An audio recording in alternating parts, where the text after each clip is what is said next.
Pembelajaran Bahasa Indonesia, materi kelas 7, buku fiksi dan buku non-fiksi. Hai, selamat bertemu kembali bersama Ibu N. Girsang dalam pembelajaran semester kedua kelas 7, Bahasa Indonesia. Nah, yang menjadi pembelajaran kita kali ini ialah buku fiksi dan buku non-fiksi. Baik, pasti sudah pernah mendengarkan kata non-fiksi dan buku fiksi. Nah, supaya kita lebih paham apa sih pengertian dari buku fiksi dan buku non-fiksi tersebut. Nah, kita lihat di sini. Buku fiksi adalah buku yang berisi cerita atau kejadian yang tidak sebenarnya, tidak nyata dan tidak benar-benar terjadi. Dan apa sih yang menjadi contoh dari buku fiksi tersebut? Yaitu ada dongeng, ada cerita pendek, ada novel, ada komik, ada fabel dan lain sebagainya. Nah, apa sih yang menjadi pengertian dari buku non-fiksi itu? Nah, itu adalah sebaliknya. Buku non-fiksi ialah buku yang dibuat berdasarkan fakta, berarti yang sebenarnya, ya, yang sebenarnya yang benar-benar terjadi. Dan apa sih yang menjadi contoh dari buku non-fiksi tersebut? Ada dia buku pelajaran, contohnya buku pelajaran IPA, buku pelajaran matematika. Nah, ada esai, ada jurnal, ada laporan ilmiah atau biografi dan lain sebagainya. Itu merupakan berdasarkan fakta, makanya disebut dengan buku non-fiksi.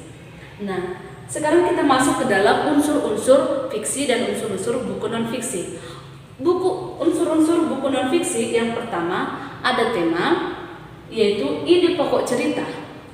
Yang kedua ada tokoh. Ya, kalau tokoh itu merupakan pelaku atau pemeran dalam sebuah cerita. Yang ketiga ada penokohan. Penokohan itu disebut dengan watak atau sifat dari si tokoh, ya, watak atau sifat dari si tokoh dalam sebuah cerita. Dan yang keempat ada latar. Nah, latar ini juga terbagi menjadi tiga. Yang pertama ada latar tempat, ada latar waktu, dan ada latar suasana. Latar tempat itu merupakan suatu di mana peristiwa itu berlangsung atau peristiwa itu terjadi. Contoh, mereka berkelahi di ruangan kelas. Maka yang menjadi latar tempatnya di situ adalah ruangan kelas. Yang kedua ada latar waktu. Maka kalau disebut waktu itu bisa menunjukkan pukul berapa atau selang waktu. Contohnya ada pada zaman dahulu. Nah, maka kata zaman dahulu itu merupakan latar waktu.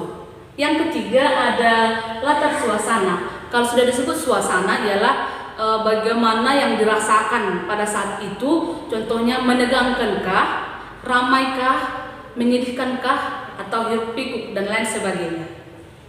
Nah, yang menjadi yang kelima yaitu adalah alur. Alur itu merupakan jalannya sebuah cerita atau urutan jalannya sebuah cerita. Maka dalam alur juga terbagi menjadi tiga. Yang pertama ada dia alur maju, alur mundur, dan alur campuran. Dan yang keenam ada amanat. Amanat ini merupakan suatu pesan atau nasihat yang kita temukan dari sebuah cerita. Maka kalau kita membaca sebuah cerita, baik itu novel ataupun cerpen, pasti kita akan melihat atau mengetahui pesan apakah yang diambil dari sebuah cerita tersebut atau nasihat yang kita temukan dalam sebuah cerita itu.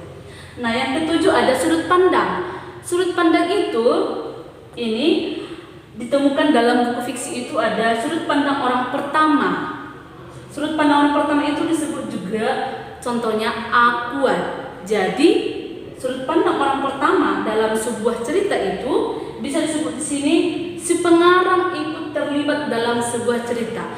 Maka cerita yang dibuatnya jika menggunakan kata ganti orang pertama, berarti disebut itu adalah aku, berarti si pengarang lah yang terlibat dalam sebuah cerita itu. Oke, yang kedua ada sudut pandang orang ketiga. Misalnya contohnya adalah kata dia. Maka kalau sudah disebut di sini kata dia atau menggunakan sebuah cerita menggunakan sudut pandang orang ketiga, maka si pengarang tadi berada di luar cerita, tidak terlibat dalam sebuah cerita tersebut. Nah, inilah dia yang menjadi unsur buku fiksi. Nah, sekarang kita masuk ke dalam unsur buku non-fiksi. Tadi sudah Ibu jelaskan apa saja yang menjadi unsur buku non-fiksi, maka sekarang ialah unsur buku non-fiksi. Yang pertama yaitu bersifat faktual, yang kedua ada narasumber, yang ketiga kronologisnya jelas, dan yang keempat memiliki data-data ilmiah.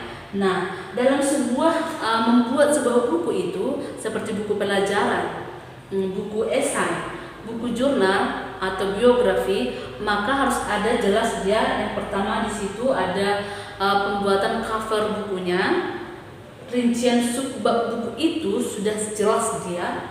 Yang ketiga ada judul, yang keempat ada isi bukunya juga tertera sudah lengkap di dalam, dan yang keempat ada bahasa, dan yang terakhir yaitu cara menyajikan buku itu dengan baik. Nah, sampai di sini ada pertanyaan? Baik, jika tidak ada pertanyaan, supaya kita lanjut. Mengapa kita perlu mempelajari buku fiksi dan buku non-fiksi itu?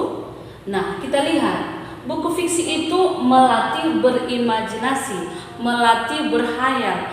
Nah, kalau kita membaca sebuah cerita, baik itu cerpen, baik itu novel, dongeng, kita pasti diajak untuk berimajinasi, diajak untuk berhayal. Maka jika kita sudah paham, mampu berimajinasi pada saat membaca sebuah cerita, maka kamu nanti atau kita bisa membuatkan sebuah buku cerita. Ya, kita mampu berimajinasi, berhayal dalam membuat sebuah cerita. Nah, sedangkan buku non-fiksi di sini ialah berisi fakta nyata sehingga menambah wawasan tentang banyak hal. Yang dimana kita ketahui buku non-fiksi itu ialah buku pelajaran atau buku pengetahuan. Nah, dari buku pelajaran dan buku pengetahuan ini kita pasti menambah wawasan tentang banyak hal. Yang kedua di situ yaitu melatih berpikir kritis.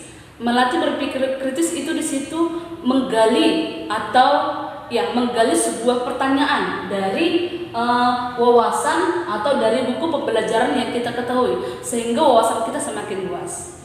Nah, supaya kita lebih mampu, supaya lebih paham bagaimana mempelajari buku fiksi dan buku non-fiksi, ada metode yang kita pelajari. Apakah itu? Kita lihat di sini.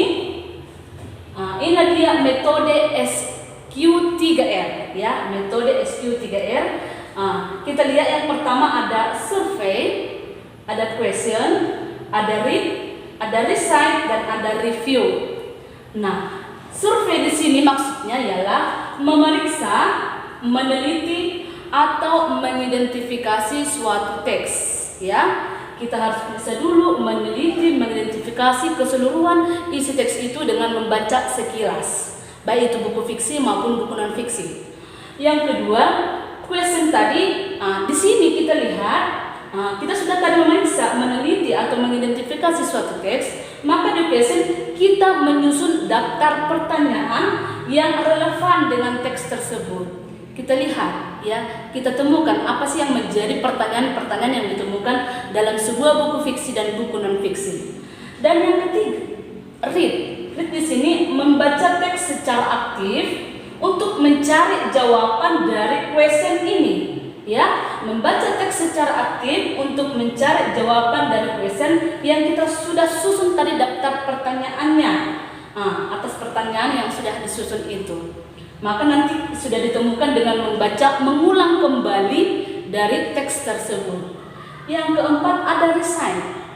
Recite di sini menjawab dan menghafal setiap jawaban, ya. Menjawab dan menghafal setiap jawaban yang sudah kita tadi cari, kita buat daftar pertanyaannya dan sudah kita cari jawabannya, maka kita harus mampu menjawab dan menghafal setiap jawaban tanpa membaca buku tersebut.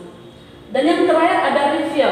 Dengan review ini meninjau ulang seluruh jawaban atas pertanyaan yang disusun. Sudah benarkah tadi pertanyaan dan jawaban yang sudah kita buat tadi?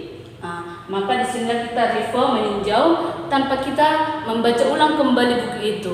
Maka dengan mempelajari buku fiksi dan buku non fiksi, wawasan kita semakin luas dengan menggunakan metode SQ3R. Nah, sampai di sini ada pertanyaan? Baik, jika tidak ada pertanyaan, saya rasa semua sudah paham. Oke, sampai di sini pembelajaran kita. Kita lanjut pembelajaran selanjutnya. Dadah.